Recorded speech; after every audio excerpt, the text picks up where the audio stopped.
নির্বাচনের গণনার দিন গণনা কেন্দ্রে অশান্তির ঘটনা ঘটতে পারে, নির্বাচন কমিশনের চিঠি অর্জুন সিং এর।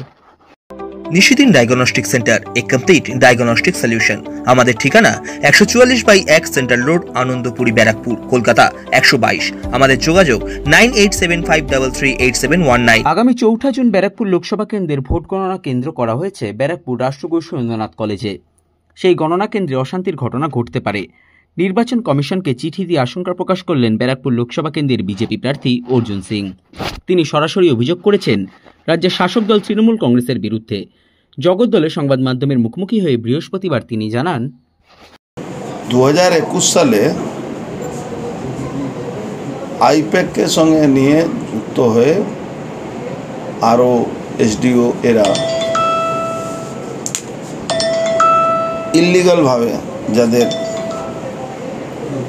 পুলিশ প্রোটেকশন আছে সরকারিভাবে, কাউন্সিলর, চেয়ারম্যান, এমএলএ, এদেরকে ভিতরে ঢুকিয়ে দিয়েছে।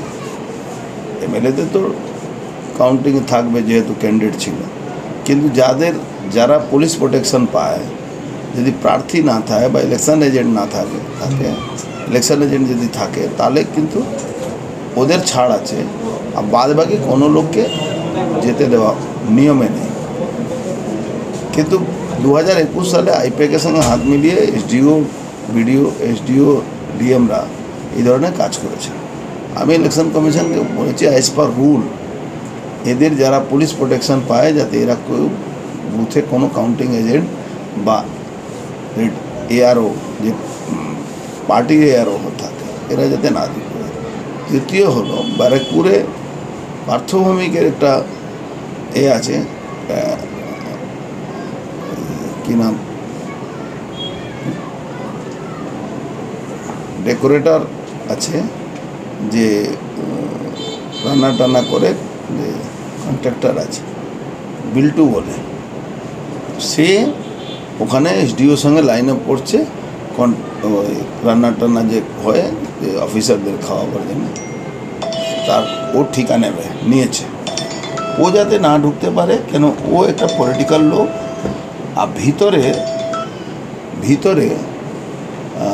যাতে কোনো লোক না ঢুকতে পারে, রান্না টান্না বাইরে হোক, বাইরে সাপ্লাই করুক, ভিতরে নিয়ে গিয়ে খাক, কোনো অসুবিধা নেই। কিন্তু ওর মাধ্যমে দুনিয়ার ক্রিমিনালদেরকে ঢোকাবার একটা পরিকল্পনা আছে। এইটাই আমি ইলেকশন কমিশনকে বলেছি কি এটাকে ইনশিওর করুন যাতে ইলিগাল লোক, কেন বিটার অনুভব আছে, ভিডিও যখন কাউন্টিং হয়েছিল, পঞ্চায়েত ভোট, মিউনিসিপ্যালিটি ভোট, তখন এরা জোর করে প্রভাবিত করে এরা কাউন্টিংটাকে বিডিও এসডিওর সঙ্গে হাত মিলিয়ে তারা যে জিতেছে তাকে হারিয়ে অন্য লোকে জিতিয়ে দিয়েছে। এইটার জন্যে আমি এই ইলেকশন কমিশন দৃষ্টি রাখছি। আপনি কি কোনো রকম কারচুপির আশঙ্কা করছেন? আশঙ্কা কিছু নেই। 2021 তো 48টা সিট তো আমরা এই জন্যে হেরেছিলাম, কি লোককে ভয় দেখিয়ে বের করে দিয়েছিল। অপরদিকে ব্যারাকপুর লোকসভা কেন্দ্রের বিজেপি প্রার্থী অর্জুন সিং এর বক্তব্যকে সম্পূর্ণ নস্যাৎ করে দিয়ে জগদ্দল বিধানসভার বিধায়ক তথা তৃণমূল কংগ্রেস নেতা সোমনাথ শ্যাম জানান, আরে নিজের কথাগুলো কি ভুলে যায়? এই 2019-এ দীনেশ ত্রিবেদী যখন বেরোচ্ছিল, জামা টেনে ধরছিল, ঘুষি মারছিল, ধাক্কা দিচ্ছিল, সেগুলো কি ভুলে গেছে? দাঁড়িয়ে থেকে সবাইকে দিয়ে স্লোগান লাগাচ্ছিল, সেগুলো কি ভুলে গেছে? তাই ভয় পাচ্ছে। কাউন্টিং এজেন্ট কেউ যাবে না, কেন তারা জেনে গেছে ও হেরে বসে আছে, তাই কেউ যাবে না। কিছু গদ্দার আমাদের আছে, সেই গদ্দারগুলো যাবে। যারা তৃণমূলের খেয়ে পড়ে বড় হয়েছে, তৃণমূলের নামে তারা চলে, সেরকম কিছু গদ্দার আমাদের এই অঞ্চলে আছে, তারাই যাবে, তাছাড়া কেউ যাবে না।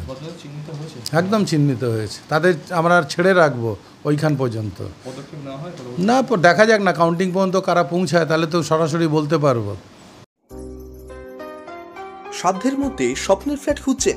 লাবণ্য গ্রুপের পক্ষ থেকে ব্যারাকপুর হরিসভা মন্দিরের নিকটে সোনাঝুরি আবাসন থাকছে। Lift, top floor, set, 0% GST, এছাড়াও থাকছে ব্যাংক লোনের সুব্যবস্থা। ফ্ল্যাট বুকিং চলছে। আমাদের যোগাযোগ 7278200456।